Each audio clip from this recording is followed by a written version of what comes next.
some schools I know already have the infrastructure in place, the actual shot clocks themselves. They just don't use them Right. because it was part of a big package and all this other stuff. So they have them. I believe Wasilla has them. Uh, but again, I know that's going to be the big change, and especially with some of the scoreboards at some of these locations, I was told are pretty old.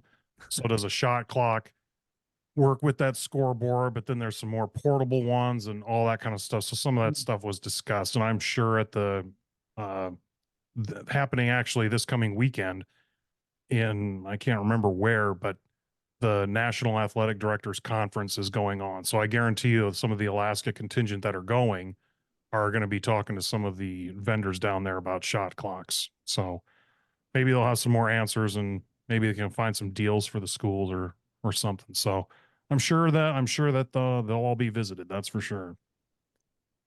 This Yeah, I has think to be the there's biggest. Go ahead, Chuck. well, I was gonna say there's gonna be some growing pains. There's no doubt about Yeah. that. And Yeah. you know what sometimes we forget is that we all watch basketball on TV. We watch the NBA, we watch the highest level of college basketball. They all got shot, they're playing in a clock game. They have instant replay, they have reviews, they have coaches challenges. All of ours is real time, and all those decisions are going to be made in real time. So there's going to be mistakes by scorekeepers, there are going to be mistakes by officials. And so I think we're just all going to have to realize that's going to happen. And there's not going to be an instant replay or review to correct it. Somebody's just going to make a judgment on it, and that's going to be what we're going to live with. And I mean, I've seen it before. 32 seconds left in the game, 30 seconds left in the shot clock, and referees don't make the distinction of the shot clock going off from the last clock. And so, you got to have officials that are kind of experienced in that and manage all of that, because there's all kinds of scenarios that can come up that you aren't going to be able to review on instant replay.